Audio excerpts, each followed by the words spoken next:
Pagsibol Village, Teresa Rizal. Opo, magkakaroon po dyan. Open na tayo for line-up. Mag-start po ng 32,000 ang basic salary. Combined salary, asawa or siblings, mama, papa, anak, pwede. Wala pa nga po palang model house dyan. Kaya for our Teresa Rizal, Pagsibol Village, panoorin mo po yung mga ibang vlog ko regarding sa ibang project ni Pagsibol Village na existing community. Gantong-ganto din po ang magiging community diyan sa inyo. Ang kaibahan nga lang po, yung inyo po ay mas maunti or na around 450 units lamang po. For Naik, Cavite and Bulacan po, lagi po kaming lumalampas ng 1,000 units sa isang community. Ano po ang advantage nito para sa mga taga Teresa Rizal? Ganun din po, wala din po tayong down payment, walang reservation, walang equity. 10,000 cash out is for water and Meralco. Si developer na po ang mag-aasikaso noon para paglipat mo, tatap na lang siya. Kung hindi ka pa titira po, wag mo muna pong ipatap. And then po, yung processing ng pag-ibig kami na ang bahala. Given na qualified po kayo na maka-acquire, locally employed, mas mabilis ang mga requirements. For OFW po, mas bilisan po ninyo dahil po sa maunti lang po ang inventory for Teresa Rizal, mabilis po kasi ang nagkakaubusan basta ang mga project ay mga ganito kagandang bahay, malalaking bahay, duplex, madaming bintana, may car park, tapos wala pong mga down payment, mas mabilis po kasi nakakapag-provide ng complete documents ang mga locally employed. Okay po? For ano po, OFW, chat mo na lang po ang Facebook ko para magkausap tayo. Ganito din po ang deliverable unit ng Teresa Rizal, pareho po ang sukat, pareho po ang itsura, halos lahat. Ang pagkakaiba lamang po ay kayo ay solar panel ready. Yung inyo pong ceiling or yung bubong po, yung roofing niyo po is solar panel ready na. And maliit po ang community niyo. Pag maliit po ang community, mas tahimik po yan. Imagine mo, divide 2. Ibig sabihin, sa community namin, hahatiin namin yun. Ganun po ang magiging sistema. Mas tahimik po pag maunti lang po ang kapitbahay mo. Tapos, duplex pa po kayo. Hiwa-hiwalay pa po ang bahay.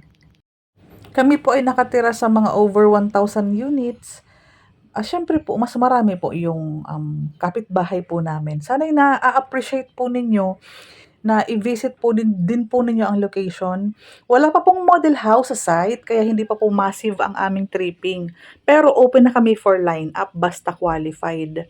Land development, nagpapatag pa lang po ito. Once makita po ninyo na naglalagay na po ng kalsada, sobrang bilis na po ng construction ng bahay. Kasi po, isang bloke, isang kontraktor. Sabay-sabay pong nagko-construct yan. Iba-iba pong kontraktor ang gumagawa per bloke.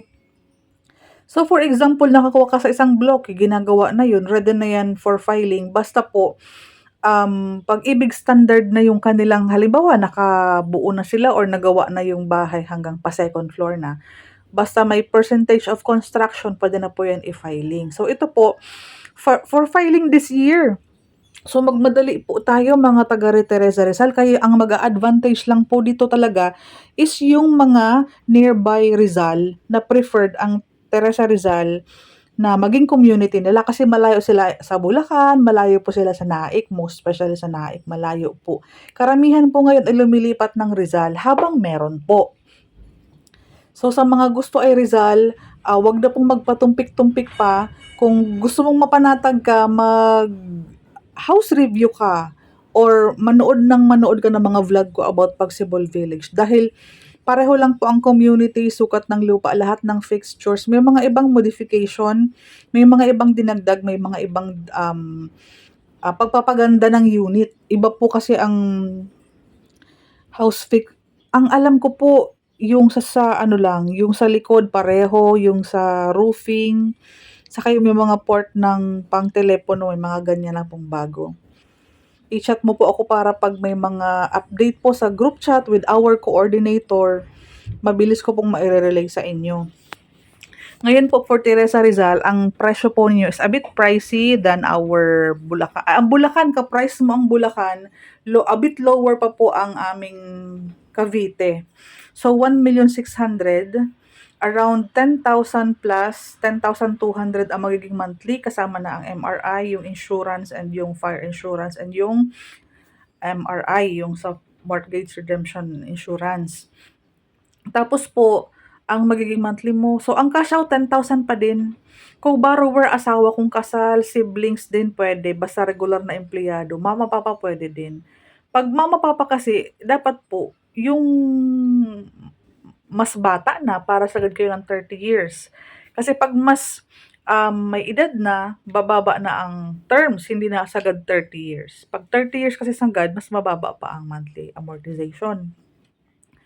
So, ang filing this year, meron na po akong mga naka-line up na naipasa ko na po sa coordinator ang ating mga requirements. So, ang advantage, mabilis po natin i-forward sa mga coordinator natin ng Rizal. So, first in, first out, unang makapagbigay, unang mabibigyan. Siyempre po, complete documents lamang po ang pwede nating ma-forward agad sa developer. So, sana po ay kung interesado at napanood mo na po ito, directly PM me po. May mga promo tayo sa ating mga buyer for lahat ng Pagsibol project kasi naka-focus po ako dito. Baka po may mai-refer kang kakilala, kapatid. Gusto mo ba ang kapatid mo katabi mo ng unit? Pwede magkatabi kayo ng car park para open space yung gitna nyo. Pwede naman isang buong bahay. Para si mama papa mo sa gitna, kapatid sa left side, kapatid sa right side. Pag-usapan nyo kung ano ang pwede. Ang mahalaga, yung closeness, yung tightness pa din ng ating family is ma-achieve pa din natin. Dahil for our Pagsibol Village po, pwede pong mag-apply dalawang magkapatid basta pasok 32 ang salary required. Sa ibang katanungan, directly message me po, Cindy Bernal Happy. Link below, andyan po yung FB ko. Teresa Rizal Project po ha.